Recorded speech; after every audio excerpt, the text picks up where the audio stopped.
السلام علیکم۔ حضرت شیخ الاسلام کے جانشین حضرت سید حمزہ اشرف نے ان کی کتاب نکاح آئینہ اور ہم میں جو بیان لکھے ہیں ان میں سے ایک بیان میں آپ کے سامنے پیش کرتی ہوں۔ نا امید نہ ہو اللہ کی رحمت سے۔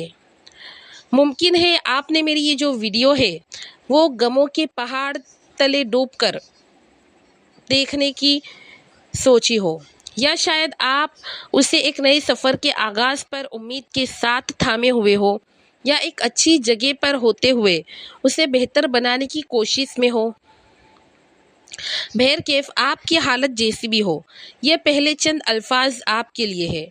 کچھ لوگوں کے لیے تعلق جوڑنے کا فن جیسے باپ کا عنوان ایک دور دراز ناممکن خواب جیسا محسوس ہو سکتا ہے۔ ہو سکتا ہے آپ نے اپنے شریک حیات کے ساتھ اس فاصلے کو کم کرنے کی اتنی بار کوشش کی ہو اور ناکام رہے ہو کہ اب یہ دیواریں مستقل محسوس ہوتی ہے۔ ہو سکتا ہے آپ محسوس کرتے ہو کہ آپ کی شادی ٹوٹ چکی ہے اور اب آپ تھک گئے ہیں۔ آنے والی چند باتیں آپ کے لیے ہے۔ اس سے پہلے کہ آپ کوئی ایک بھی فن سیکھیں، اس سے پہلے کہ آپ کسی ایک مسئلے کا تجزیہ کریں، آپ کو اپنے رب کے سب سے خوبصورت ناموں میں سے ایک نام سے دوبارہ متعارف ہونا ہوگا، الجبار جل جلالہ۔ ہم اکثر اس نام کا مطلب صرف زبردست یا قابو میں لانے والا سمجھتے ہیں، اور یہ ہے بھی، لیکن اس کا ایک گہرا معنی بھی ہے جو زخمی دل کے لیے مرہم ہے۔ الجبار جل جلالہ وہ بھی ہے جو ٹوٹے ہوئے کو جوڑتا اور بحال کرتا ہے، وہی ہے جو ٹوٹی ہوئی ہڈیوں کو جوڑتا ہے، ہاں، لیکن اس سے بھی گہرا، وہ ٹوٹے ہوئے حالات، ٹوٹی ہوئی روحوں اور ٹوٹے ہوئے دلوں کو جوڑتا ہے۔ آپ کی شادی چاہے کتنی ہی شکستہ محسوس کیوں نہ ہو، اس کی قدرت سے باہر نہیں ہے، وہ اسے بحال نہ کر سکے۔ آپ کا دل چاہے کتنا ہی زخمی کیوں نہ ہو، اس کی قدرت سے باہر نہیں ہے کہ وہ اسے شفا نہ دے سکے۔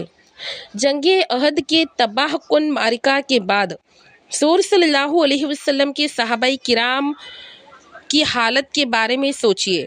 وہ جسمانی طور پر زخمی تھے، جذباتی طور پر ٹوٹ چکے تھے، اپنے عزیز ترین دوستوں کے غم میں ڈوبے ہوئے تھے، کسی بھی دنیاوی پیمانے سے وہ شکست خوردہ تھے۔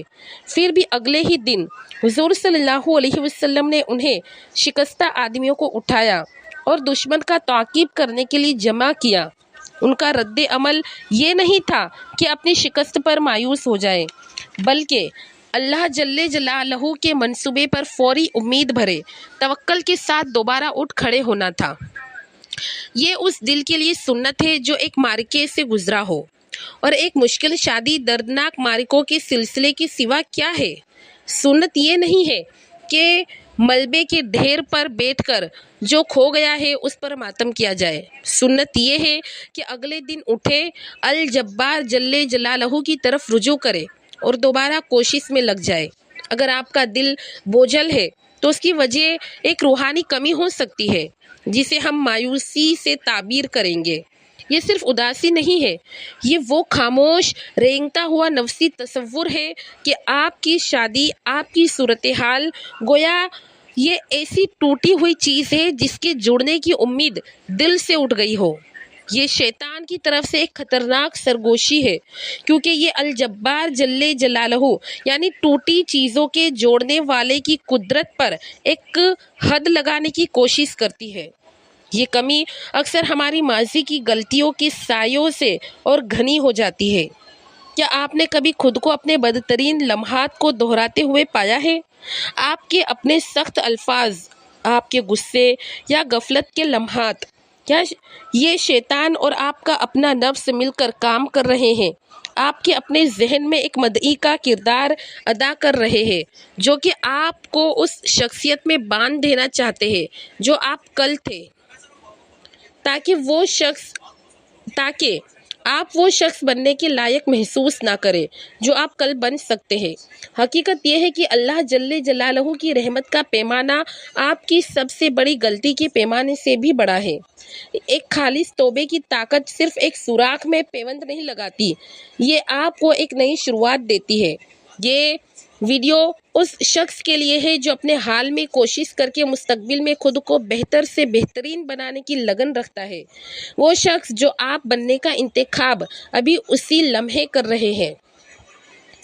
ہو سکتا ہے کہ آپ مایوسی سے نہیں بلکہ اپنی ماضی کی غلطیوں کے بوجھ سے پیچھے رہ گئے ہو۔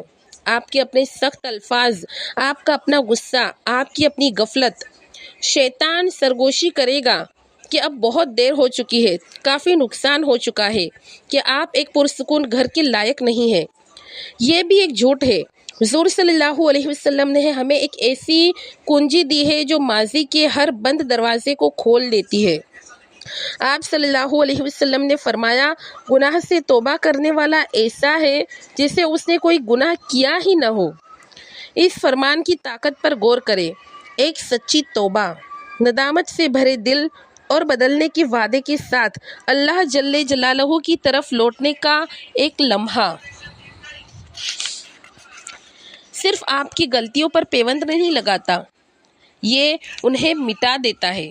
یہ آپ کو ایک صاف تختی فراہم کرتا ہے۔ جیسے انسان آپ کل تھے، ضروری نہیں کہ وہی انسان آپ آج بھی ہو۔ آپ یہ سمجھیں کہ آپ کو ابھی اسی وقت دوبارہ شروع کرنے کی الہی اجازت دی گئی ہے۔